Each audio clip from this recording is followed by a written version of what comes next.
Hello दोस्तों, नमस्कार। GSR गुरु YouTube channel पर आपका स्वागत है। हिंदी में सबसे पहला टॉपिक आज बात करते हैं संज्ञा की। तो संज्ञा की बात करें तो संज्ञा में किसी की भी तैयारी कर रहे हो, चाहे आप शिक्षक भर्ती की तैयारी कर रहे हो, चाहे सीईटी की तैयारी कर रहे हैं या ग्रेड 2 की तैयारी, पटवार की, एलडीसी, किसी में भी तैयारी कर रहे हैं तो वहाँ आपको संज्ञा वाला टॉपिक अध्ययन करना है। तो देखो, सबसे पहला अपना टॉपिक की बात करते हैं संज्ञा। तो संज्ञा शब्द के यदि टुकड़े करें तो संज्ञा शब्द दो शब्दों से मिलकर बना है, सम प्लस ज्ञा। यानी संज्ञा शब्द दो शब्दों से मिलकर बना है, सम प्लस ज्ञा। लेकिन संज्ञा शब्द का शाब्दिक अर्थ पूछे तो भैया संज्ञा शब्द का शाब्दिक अर्थ होता नाम। यानी संज्ञा शब्द का शाब्दिक अर्थ होता है नाम। संज्ञा शब्द दो शब्दों से मिलकर बना है, सम प्लस ज्ञा। इस सम शब्द का अर्थ होता है समान रूप से। सम शब्द का शाब्दिक अर्थ होता है समान रूप से तथा ज्ञा शब्द का शाब्दिक अर्थ होता है जानना। ज्ञा शब्द का शाब्दिक अर्थ क्या होता है? जानना। सबसे पहला क्वेश्चन है कि संज्ञा किसे कहते हैं। तो यदि अपनी संज्ञा की परिभाषा की बात करें तो संज्ञा की परिभाषा है वे शब्द जिनसे किसी व्यक्ति, वस्तु, वे शब्द जिनसे किसी व्यक्ति, वस्तु, स्थान आदि के नाम, जाति व भाव दशा का बोध होता है उसको संज्ञा कहते हैं। यानी कहने का मतलब है जहाँ संज्ञा होगी या तो नाम का बोध होगा या जाति का बोध होगा या भाव दशा का बोध होता है, उसे संज्ञा कहते हैं। तो यह सबसे पहला क्वेश्चन है। जैसे अपन संज्ञा की बात करें तो जैसे आपके संज्ञा शब्द आ गए, मान लो आपका जैसे शब्द आ गए जयपुर, क्या आ गया? जयपुर। ठीक है। जैसे आपका शब्द आ गया जोधपुर, जैसे आपका शब्द कौन सा आ गया? जोधपुर। जैसे आपका शब्द आ गया पशु, क्या शब्द आ गया? पशु। जैसे आपका शब्द आ गया गाय, ठीक है। जैसे आपका शब्द आ गया बुराई, क्या आ गया? बुराई। जैसे आपका शब्द आ गया प्रेम, क्या आ गया? प्रेम आदि।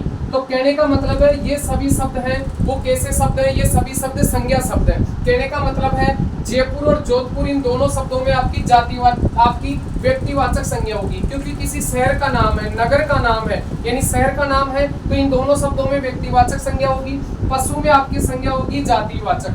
गाय में भी आपकी संज्ञा कौन सी होगी? जातिवाचक। अगर गाय की नस्ल का नाम आता कि राठी गाय या थार पारकर नस्ल की गाय या सूरती भैंस, जाफराबादी, मुर्रा भैंस, यानी कहने का मतलब है जहाँ अगर पशु की, कहने का मतलब है पशुओं की नस्लों के नाम आते हैं वह व्यक्तिवाचक संज्ञा होती है। लेकिन जहाँ पशुओं की जाति का बोध होता है, पशु शब्द का बोध होता है, वह संज्ञा आपकी जातिवाचक संज्ञा होती है।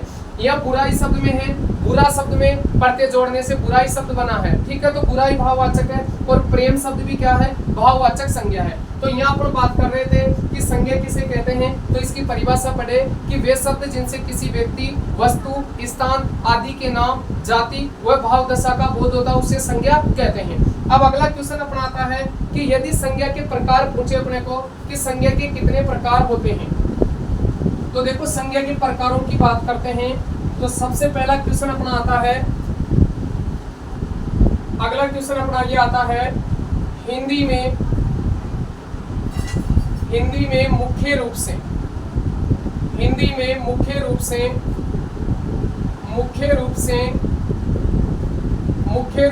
संज्ञा के 3 प्रकार होते हैं। संज्ञा के 3 प्रकार होते हैं। हिंदी में मुख्य रूप से संज्ञा के कितने प्रकार होते हैं? 3। देखो 3 कौन कौन से होते हैं। 1 नंबर पे आती है आपकी व्यक्तिवाचक संज्ञा।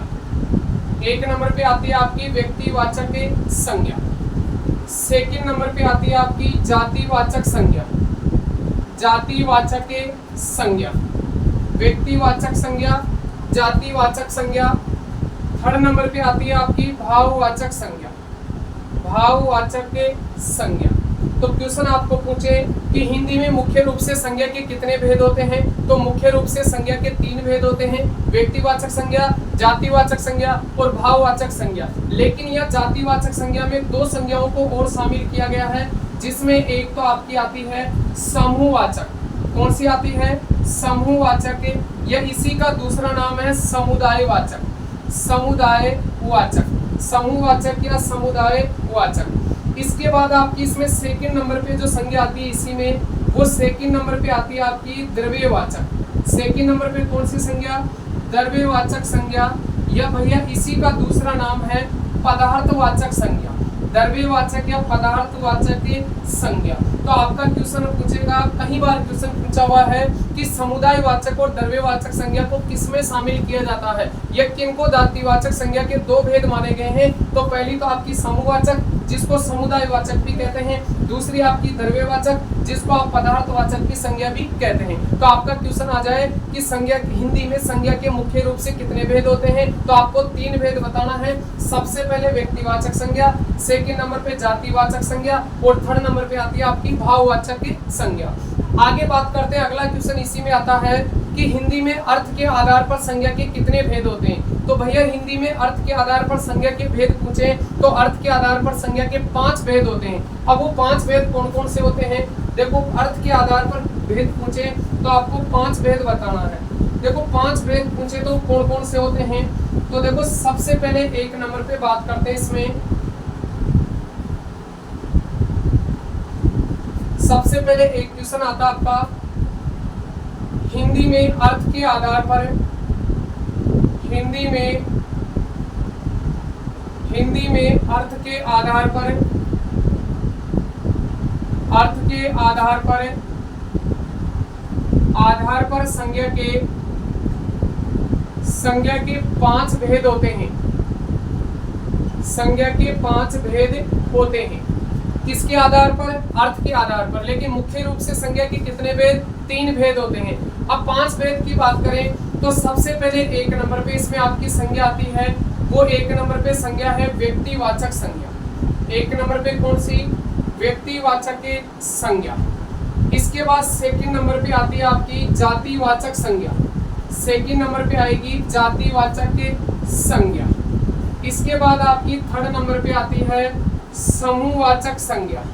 समूहवाचक संज्ञा, समूहवाचक संज्ञा या समूहवाचक संज्ञा को ही अपन कह सकते हैं समुदायवाचक संज्ञा। समुदायवाचक संज्ञा, समुदायवाचक संज्ञा। 4 नंबर पे आती है आपकी द्रव्यवाचक संज्ञा।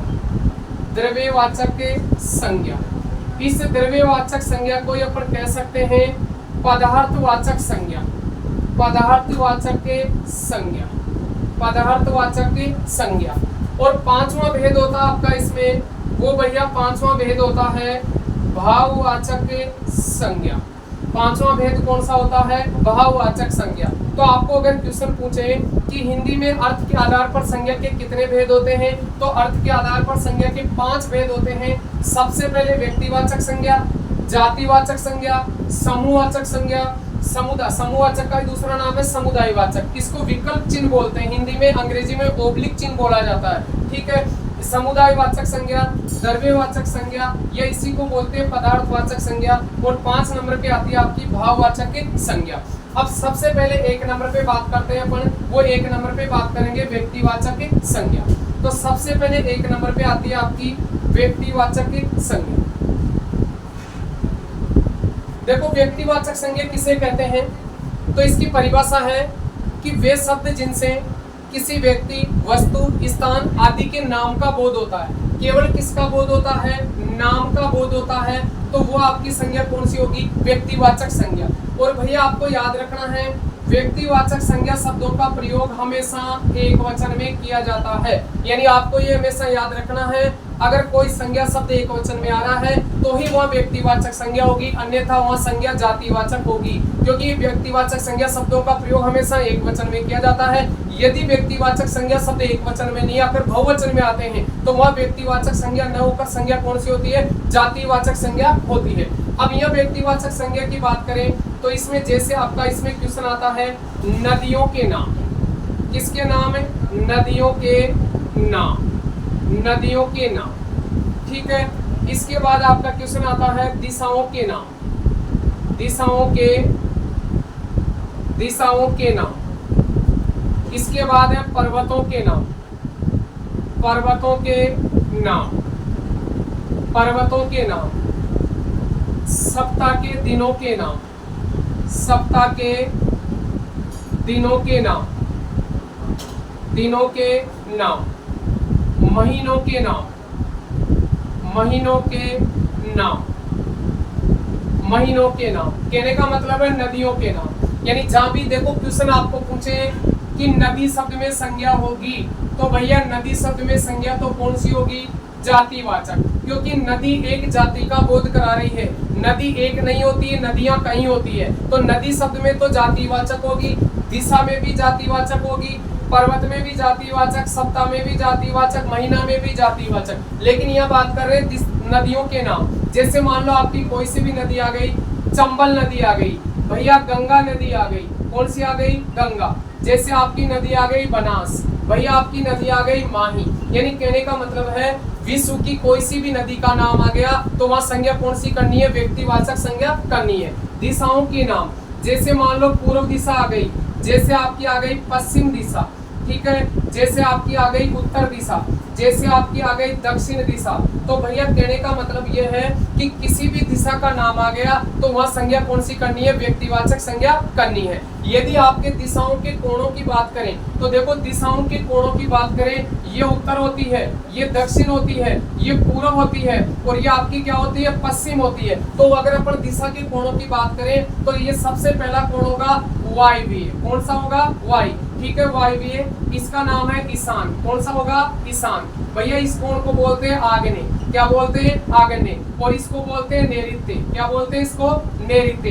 कई बार क्वेश्चन पूछ लेता है कि दिशाओं के कोण क्या होते हैं, तो आपको याद रखना है कि उत्तर पूर्व के बीच के कोण को ईशान कहते हैं और दक्षिण पूर्व के बीच के कोण को आग्नेय कहते हैं, दक्षिण पश्चिम के बीच के कोण को नैऋत्य कहते हैं और उत्तर पूर्व के कोण को उत्तर पश्चिम के कोण को क्या कहते हैं? वायव्य कहते हैं। तो आपको यह भी ध्यान रखना है कि यदि दिशा के कोण में तो जातिवाचक होगी, लेकिन कोणों का नाम आ गया आग्नेय कोण, ईशान कोण, वायव्य कोण, नैऋत्य कोण, तो वह संज्ञा कौन सी होगी? व्यक्तिवाचक संज्ञा होती है। तो यहाँ अपन बात कर रहे थे दिशाओं के नाम आ गए तो संज्ञा व्यक्तिवाचक होगी। पर्वतों के नाम, जैसे मान लो आपका पर्वत आ गया अरावली पर्वत, ठीक है, जैसे आपका पर्वत आ गया विंध्याचल। क्या आ गया भैया? विंध्याचल।